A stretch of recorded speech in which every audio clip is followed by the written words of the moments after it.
Israel's best tank has shown what it can do.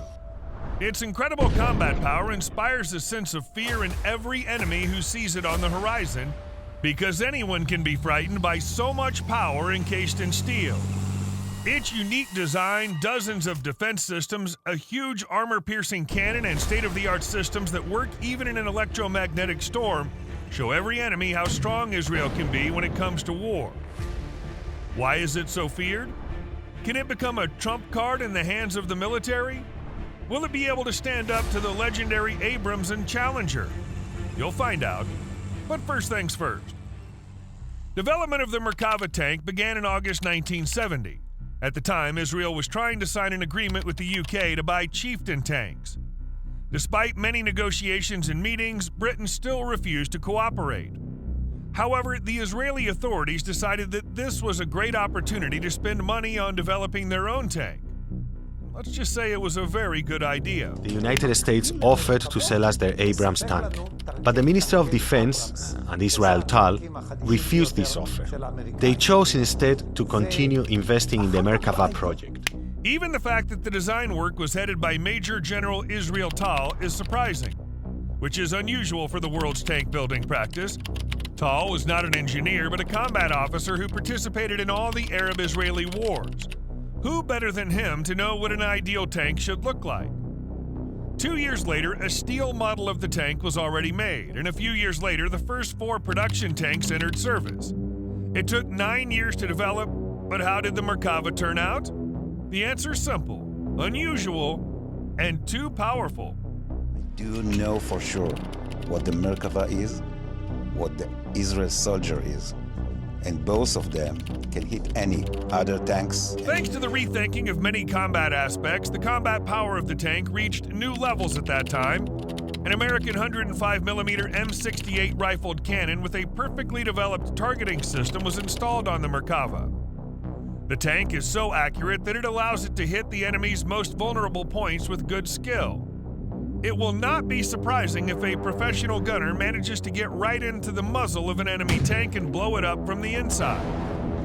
By the way, the ammunition is quite large and amounts to 62 shells, but it can be increased to 86 if the shells are placed in an additional section, which we'll discuss in more detail later. Another feature of the gun is that it can be used with all existing types of shells of the appropriate caliber. High explosive shells to blow up fortified positions, cumulative shells to pierce the strongest armor, cluster shells to cause massive damage, and even smoke shells to disorient the enemy and make them retreat quickly. Add to that machine guns and grenade launchers located next to the cannon, and we have a real monster capable of destroying tanks. However, the success of the Merkava lies not only in its armament, but also in its truly unique design, which is not similar to other tanks in America or Europe.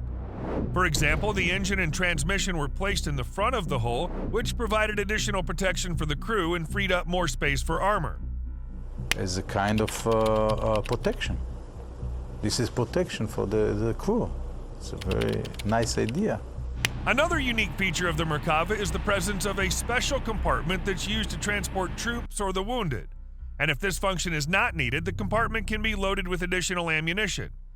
This feature turns the Merkava into a versatile combat vehicle capable of performing the tactical role of a tank or armored personnel carrier depending on the combat situation.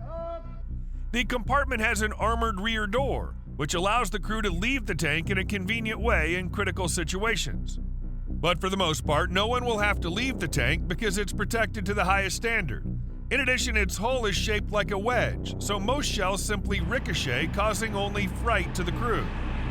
But even if the tank is hit, the enemy will have to pierce the thick steel armor and the 4th generation modular armor spread throughout the hull. The idea was that every piece of equipment in that tank, not just the armor, should be used to defend the crew.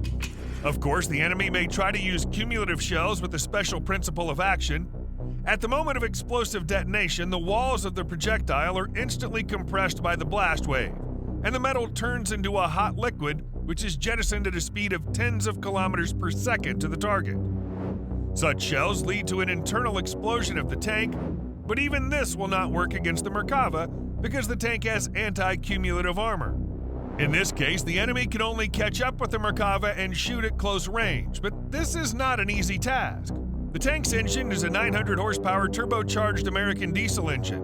It allows to accelerate up to 40 miles per hour, which is on average higher than its analogs. As you can see, Israel has an incredibly versatile tank, the power of which has already been tested in the war. During the 1982 Lebanon War, the Israeli Army's Merkava tanks fought Palestinian and Syrian armed groups. In one of the operations, Merkava successfully coped with difficult mountainous terrain and resistance from Syrian troops. Their armor and firepower allowed the Israeli military to achieve tactical success and dislodge Syrian forces. One of the episodes occurred in the Gaza Strip, where a Merkava tank was escorting a group of Israeli soldiers. While on patrol, the tank was attacked by a missile, but thanks to its armor, it survived, and the crew was able to repel the attack and strike back. Was that in front of the Merkava was little units, soldiers, foot soldiers, with anti-tank missiles. This event once again emphasizes the high armor protection and effectiveness of Merkava tanks in difficult combat conditions, and it was only the first version of the tank. Israel is constantly modernizing the Merkava, adding new features and replacing old equipment. At the moment, the most recent version is the Mk4, and many world military experts consider it the best tank in the world. Unlike previous models, which were equipped with various modifications of an air-cooled diesel engine, the Mk4 is equipped with the latest water-cooled engine from General Dynamics with a capacity of 1,500 horsepower.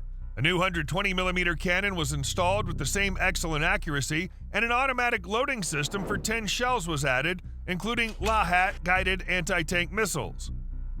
These missiles are capable of flying at a speed of 1,000 feet per second at a distance of up to 3 miles and attack the enemy from above, hitting the most vulnerable part of the equipment. If you are handling a situation in a battlefield when the Merkava is against some half Shahid, it's a problem. It's a matter of determination, not a matter of a well-designed tank. Security's also been enhanced as the tank has been fitted with the Trophy Active Defense System, which destroys enemy shells when they're just approaching the target.